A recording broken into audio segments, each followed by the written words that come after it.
Losing blood every month can come with bloating, nausea, fatigue, and cramping, but did you know that certain foods can actually help?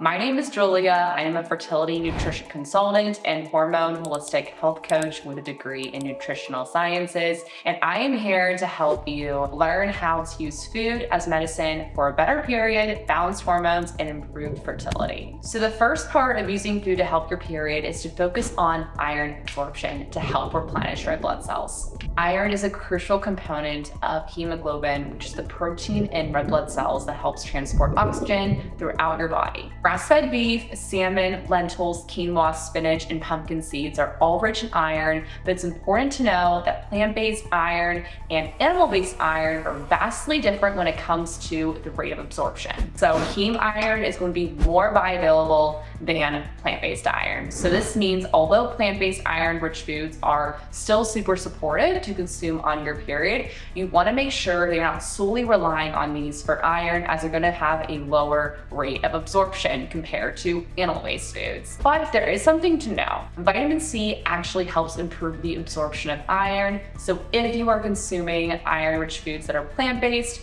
make sure you're pairing them with vitamin C to improve the absorption of iron. Vitamin C is found in most fruits and veggies, but it's going to be the highest in kiwi, red bell peppers, Brussels sprouts, broccoli, citrus, and even strawberries. Some examples of how to pair iron with vitamin C is going to be cooking up a big bowl of oatmeal.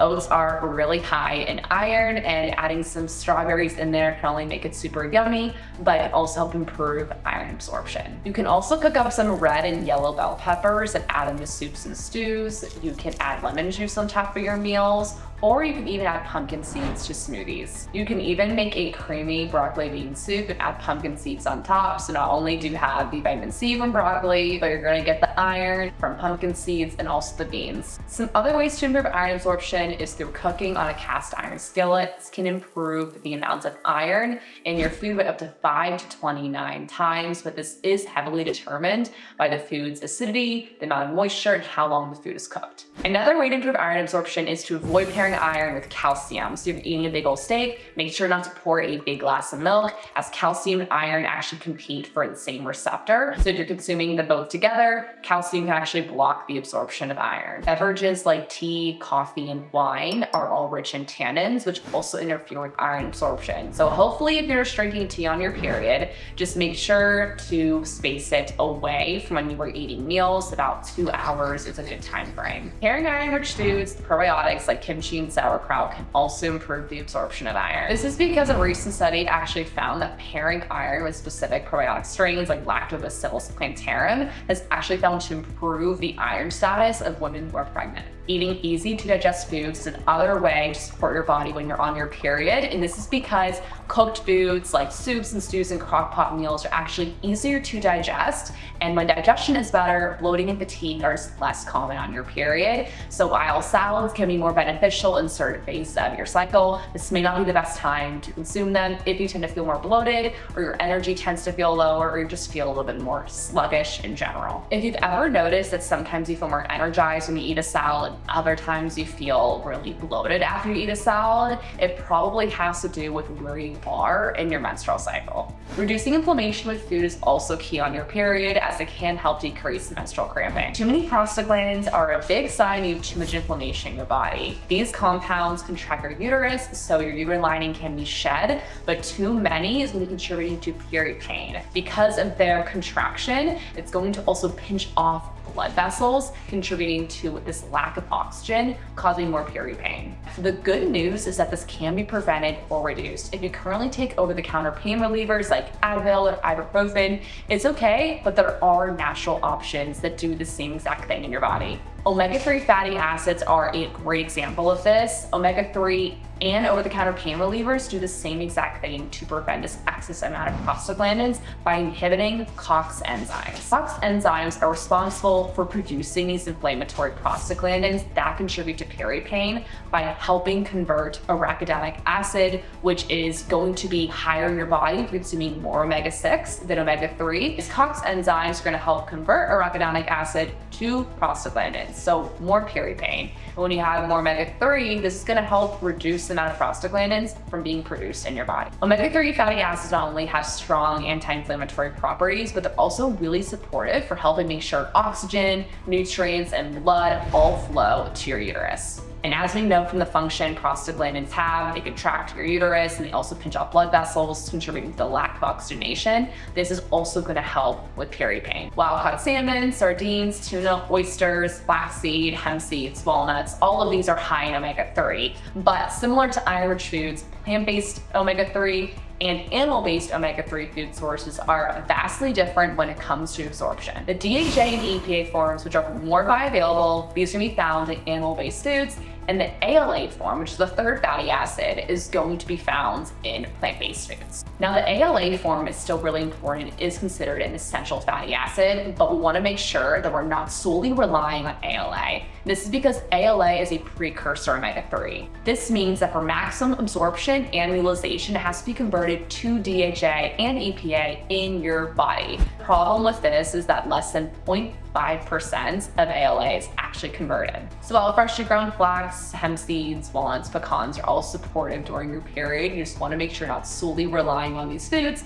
and making sure you're also getting it from seafood. Other ways to reduce inflammation is through spices. Ginger is a key spice to consume on your period as it has so many benefits like reducing inflammation, reducing bloating, nausea, and also period pain. This has been shown in multiple studies, by the way, so if you want to check them out, please do, but it's important to know to consume a therapeutic dose, and that's going to be 1,000 milligrams, 2,000 milligrams of ginger daily. Ginger is a very versatile spice. You can just consume ginger tea or make your own golden milk, or you can even add it to soups or even juices. I also create a protein bar that you can also get ginger from, and there is 1,000 milligrams in that too. Turmeric is another very supportive spice to consume on your period, and this is because of the antioxidant called curcumin that is found in turmeric. This has strong anti-inflammatory benefits that can help with reducing period pain as well. Just make sure to get at least 700 milligrams of this spice. You can also make golden milk with this spice. All you do is have warm coconut milk and add ginger, turmeric, and cinnamon. To properly absorb curcumin and get the maximum benefits of turmeric, you want to make sure you're pairing it with black pepper and also healthy fats. Raspberry leaf tea is another really supportive beverage to consume on your period, and this is because this tea helps tighten your uterine muscles, helping with period pain. Other teas and anti-inflammatory drinks to consume on your period is going to be bone broth hot chocolate. This is my all-time favorite. Don't knock it until you try it. A lot of people love this drink. All it is cacao powder and bone broth and some maple syrup and vanilla extract, and it is super good. You have magnesium from cacao powder, and you also have the amino acids found from the bone broth that help really soothe your gut lining during this time. Nettle tea is great for bloating, and also warm cinnamon milk can be a great way to reduce inflammation. Eating magnesium-rich foods is also crucial to do on your period, and this is because magnesium helps relax your uterine muscles to help with period cramping, and this mineral has anti-inflammatory properties. Statistics even show that 48% of Americans do not consume enough magnesium-rich foods, so it makes sense why period pain is so common in this country. Magnesium is found in pumpkin seeds, cashews, spinach, lentils, quinoa, cacao powder, and yes, even dark chocolate. It is important to make sure you're consuming dark chocolate though, and making sure it has a 70% or above cacao percentage, and this is because it's going to have more antioxidants and more magnesium. You can even try making your own chocolate if you like. I'll add a link below so you guys can check that out.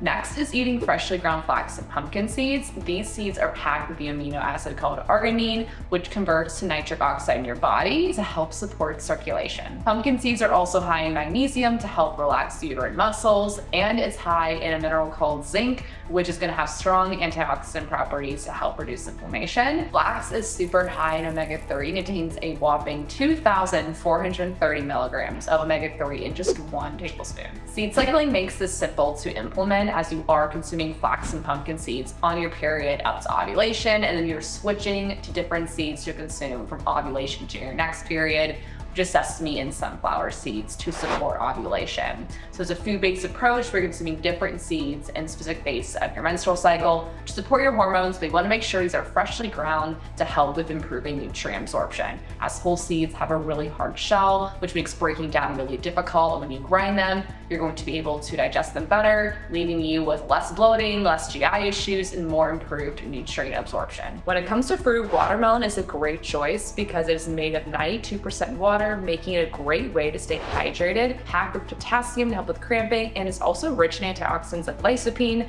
which gives this fruit its color. Pineapple is also a supportive choice because it's an anti-inflammatory digestive enzyme called bromelain, which helps break down food, helping eliminate nausea, bloating, and other tummy issues. Lastly is to eat more beets on your period. Beets have iron to help replenish red blood cells, betalains, which help reduce inflammation. These also are what give beets their pretty purple hue, and also vitamin B9 to help make red blood cells. The big reason why beets are so beneficial to consume on your period is because they're really helpful for blood flow. And this is because beets are high in nitrates, and these convert to nitric oxide in your body. Now, we mentioned nitric oxide a little bit previously. We talked about pumpkin and flax seeds. This compound helps to dilate your blood vessels and helps improve oxygenated, nutrient blood flow to your uterus. You can make different recipes with beets, like beet juice, beet hummus, beet brownies, boiling your beets with some herbs on top, or even fermenting the beets and having them on the side of a meal.